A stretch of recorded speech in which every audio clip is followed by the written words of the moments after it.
129 miles an hour, even off, on his way down the course. Throwing in this very, very extra, changes direction so quickly. Good knife edge, good clean. Through the half Cuban, pulling around, watch it turn in the sky. Bit of altitude there, so he can get a run down at the gate again. Flicking it through the knife edge, now again, left knife, and now running towards left across the river. Horizontal, back, right across the river. Left, right, left. And now completing the first lap. Level flight through. Now back on the stick. Watch it in the air. Look at that half Cuban. Bringing it down, down, down, Joe. Yeah, he absolutely ate up that course on the first section. The half Cuban will give him some extra time. A good split time as he comes through the chicane.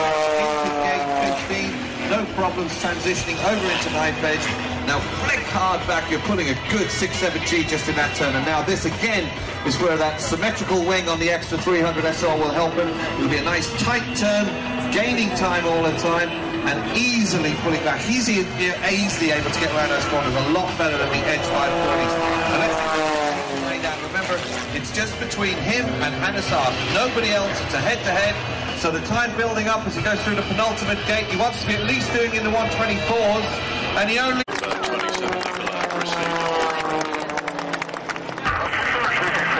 Now you heard Drew there tell Nicholas to go and hold, okay, and that's because he doesn't want to say the time, because if he says the time, Hannes is listening on the same radio frequency. Hannes then has a huge advantage because he knows, oh well, okay, he did a 124, I don't have to push that hard. Yeah, good point.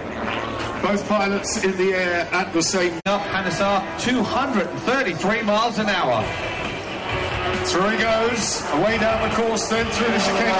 Austrian is fast. We also know he gets a little bit excited. Looking good at the moment though, but a good run by the Frenchman, a good clean run.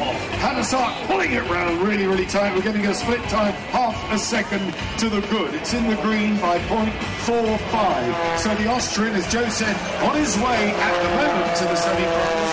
He's still got the second lap of this very tricky London Air Race course to negotiate. Watch his action in the half Cuban. How quickly is he on the stick? Well, there's a bit of extension there. He's 2 minutes ahead. He's absolutely flying. It's like he's got a rocket on the aircraft. Now, all he's got to do is keep it clean. Do not hit the pylon, and you are in. Now, in the last race we had in Rotterdam, he was up against Bonham, and he came in like an absolute madman and threw it away. Still maintains that over 2-second lead. So Hannes, just calm down, relax, get back up the course, and you're in the final. Here he comes then, Hannesar. Oh, he's done it! He's done exactly what he wants to do.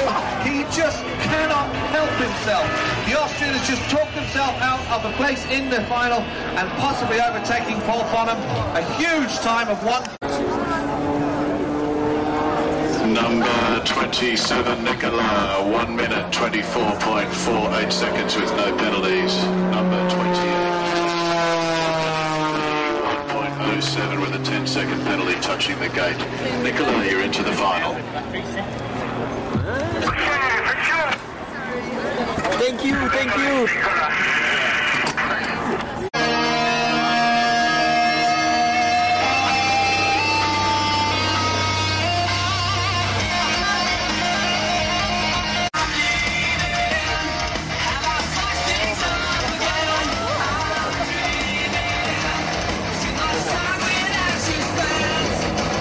Yeah, Reiner's working really hard as well. G-forces that he's experienced pretty much the same in those snap turns as you'll find on the course. And Barry, you've got to understand how hard it is. Unlike an aircraft where you've just got a single control column in your hands right between your legs and a bit of power to work with, these guys are working with another item called a collective, which is adjusting the tilt of the rotor and the power going to it as well as he's got his control stick in the middle and his rudder that's got to control the tail boom. Incredibly hard to do. Well, you told me something interesting yesterday. We're talking about balance, and you said height buys time. And it's obviously such a fine edge. If anything goes wrong, you really have a split second to sort it. Yeah, and also, you see what he's doing now? He's upside down. He's just lost all lift. The minute he went into that sort of transition, the whole principle of the helicopter goes out the window. So now he's got a brick that's upside down, and he's got to get it back around the other way so that the column of air he's rotating on is back in force. Now, again, another back lift. No lift, no lift. Falling. Now just getting control.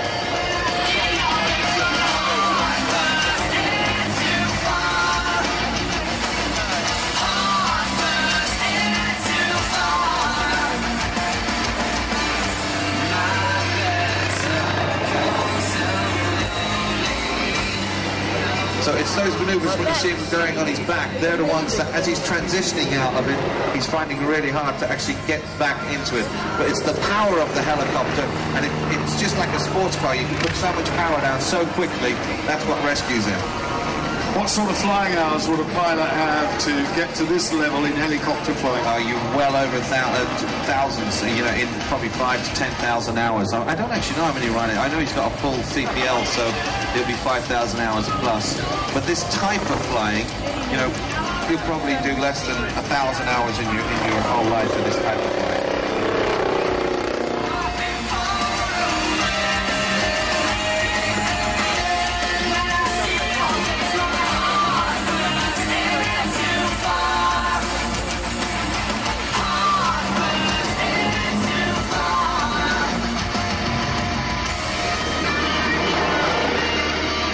If you can see this on the big screen, and I'm sure you can,